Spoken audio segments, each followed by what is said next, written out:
Yo, what's up, Chaos TV family? What's up, Chaos TV Network? What is up? I'm back with another TCG review, and today the TCG, as you can clearly see, is we're going to be talking about how to play and the review on Digimon, the trading card game. Now, Digimon, the trading card game, came out around early 2020, 2022, I believe, and it's been making a huge impact. But I'm not here to talk about how the game went, how the progression of the game is, although I do hope it does succeed over the years. Let's get into the tutorial. So, first things first, let's get to know what is Digimon the card game and how it works. Well, first thing you're going to need is a deck. The deck requires of 42 cards. 42 cards being the fact, 54 cards, my apologies. 54 cards. The 4 cards being, if you get the structure decks, such as the, Yule Force Digimon structure deck, you get 4 Digitamas and 50 cards. And these are just the field centers if you need them to, and some extra staples. But also, though, you need a mat. Now, as you can see here, I do have a proper standard Digimon mat. You can't see it very well because the tripod that I have isn't really designed to get a full view of whatever it is. But just to let you know, over here is the deck zone and the trash zone. Up ahead are the memory gauges. Over here is the security stack. This is your life system right here. Basically kind of like Duel Masters. We have the Digitama deck and the regular deck zone. They both go in separate decks if you're familiar with Force of Will. So, let's get into a tutorial, shall we? And since I'm using the Yule Force Digimon deck, I'm going to give you a quick rundown on how the whole game works. So if you don't have a mat or you just can't afford one, you can also get these memory counters from any various supported product, either booster sets, structure decks, or whatever have you. These came into the structure deck, which have a credit card-like quality to it, so it's very bendable and flexible.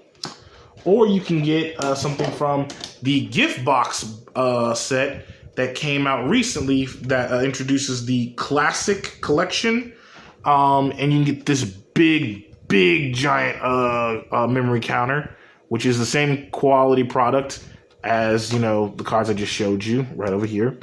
And yeah, that's how they work. So another question is, what do you normally use to keep track of the memory that you're using? You can either use something like an accessory, like a little gimmick, an item like a coin, or something about the size of a ring, or a little knick-knack, if you will, or some dice. Or, like I said, you can order from the other classic set and get this. It's called a Digimon memory counter.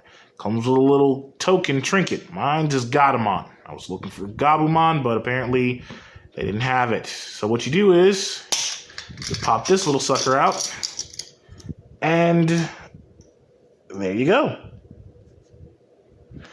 A memory counter. Now, let's get to settling this whole situation. So first, what you do is you grab your Digitama deck, which consists of 4, but if the legal limit is 5, so I added Kyorimon. You shuffle, each player shuffles the Digitama deck. They can cut them if they want to, it's up to them.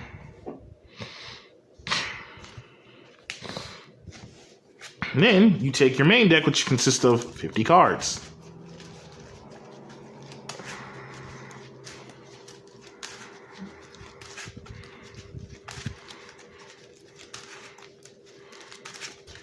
Each player cuts and taps the deck.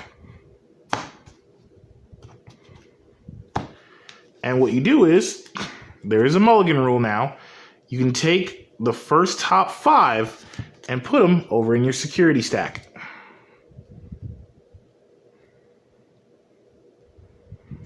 So, there you go. You ain't gotta be all neat or anything, just as long as they're over there. Then, you take the first 5, and we'll take that.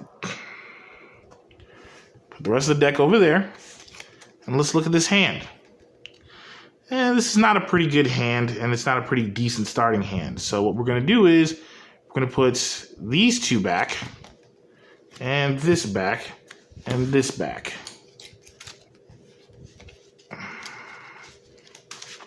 I'm going to keep shuffling. So I believe that's how the mulligan rule works. Cut a tap. And then 1, 2, 3, 4. Now, unfortunately, my hand is not that good. So, basically, each turn in a Digimon match starts off with, and I quote, your memory gauge being at 0. Now, if you're going first, you draw normally 5. If you go in second, you draw an extra card. But since I'm demonstrating what to do when you go first, I have to do this properly. So each phase goes in process and do in prompts. There is the standby phase, then there's the hatch phase, and then there's the stand phase. Unfortunately, I don't have any Digimon up right now, so I won't be able to. Each Digimon has an ability and a cost and a damage point distribution. DP are put at the top right corner, while the play cost itself is at the top left. The lower left is its evolutionary play cost. Note that there's a difference between just naturally playing the Digimon and the Digi-evolving. Most Digimon, if you look at the lower parts of the cards, have abilities and effects on when and if they do certain things. Also, the level, name, what set it came from, and various other flavor text like the category, class, species, and clan that they're with. Down here is the profile of the Digimon. Unfortunately, this Digimon doesn't have an inherited ability. What are inherited abilities, you may ask? A lot of Digimon have lots of things down here called inherited abilities. It's here with their picture profile that you'll see these inherited abilities. Inherited abilities only work from the Pokemon that evolves from the previous stage Pokemon. You cannot give inherited abilities to Digimon that didn't Digivolve over it. So I'm going to start off this turn. Since I have a Digimon in hand, unfortunately, I'm going to play a Digimon freely from hand. So I'm going to move my energy counter. This is my side, which is my energy gauge. This is your opponent's. Some mats do come with dual energy gauges. Others, you can get your own mat with your other energy gauge at the other side. It's up to you, but this is the one I chose to do. So I'm going to use 1, 2, 3, 4, 5, 6. I'm using 6 energy. Then I'm going to play this Digimon. Digimon, because I have another one in my hand, as you can see, has an ability where if it's hitting the security, I can special summon it to my side of the field.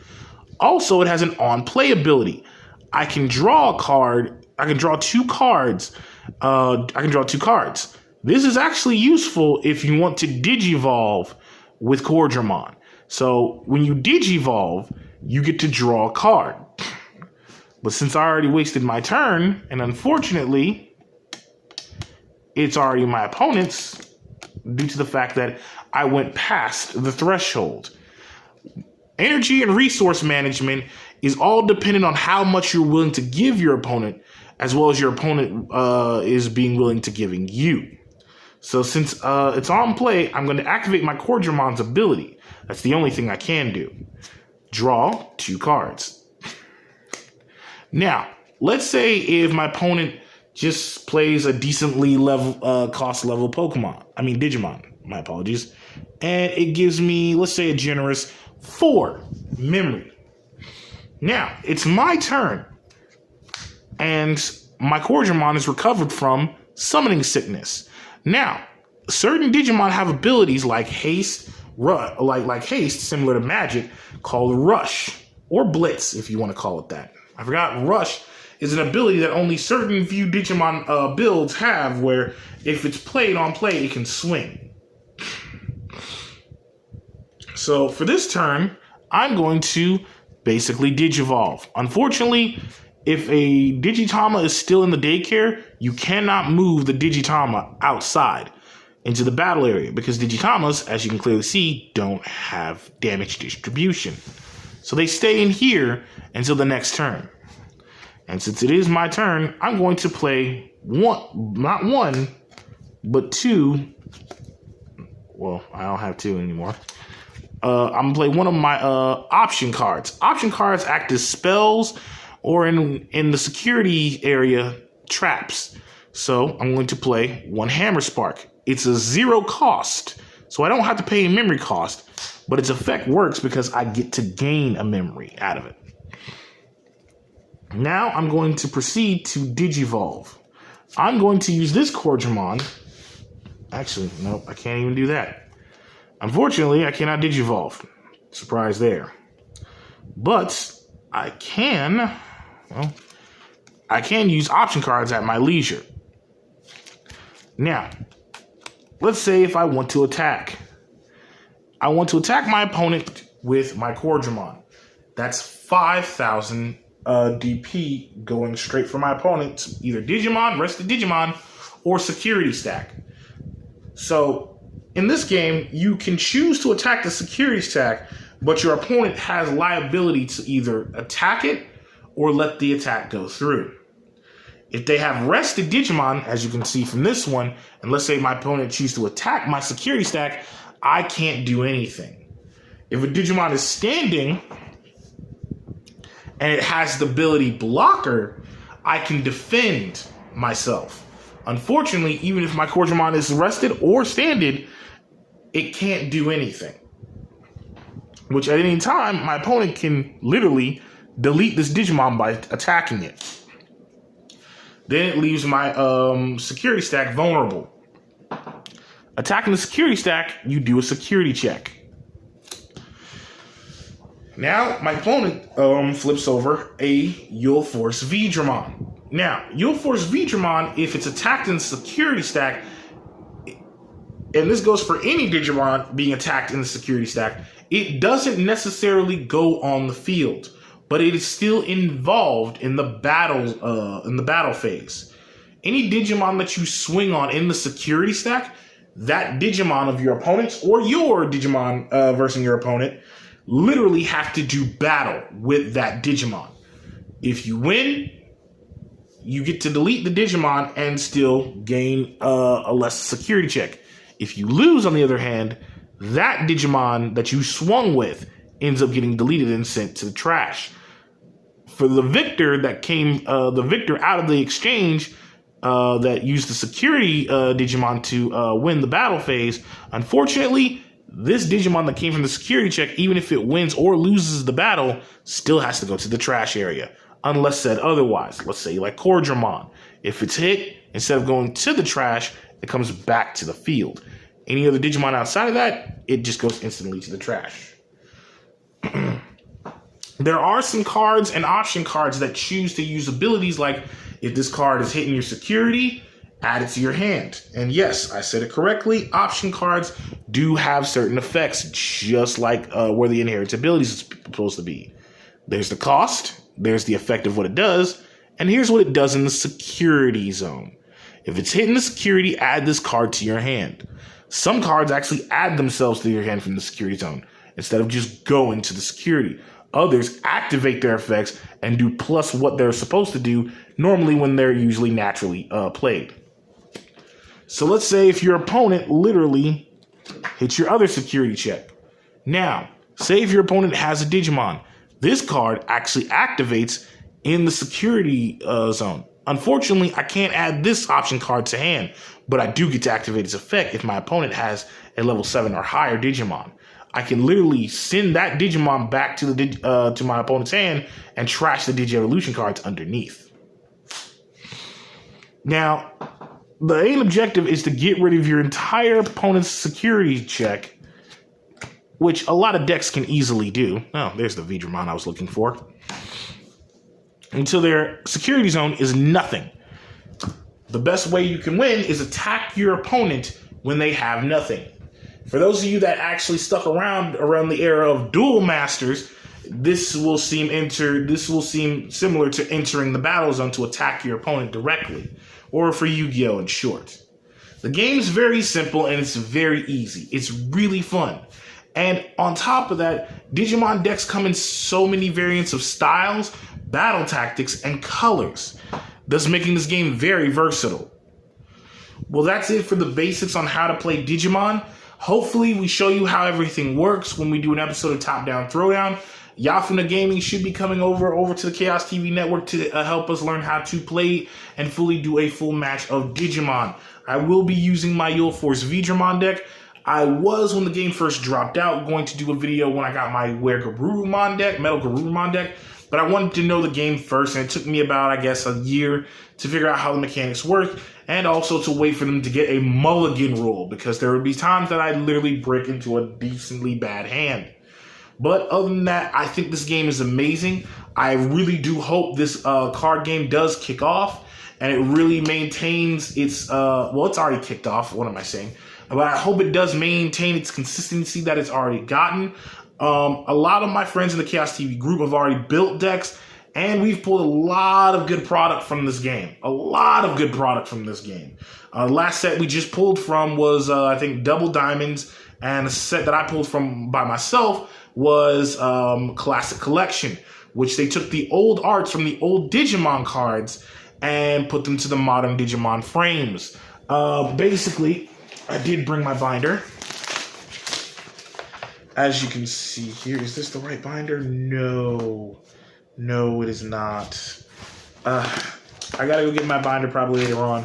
But if y'all want to see it, you can follow me on Instagram, on Facebook. I will post the pictures there.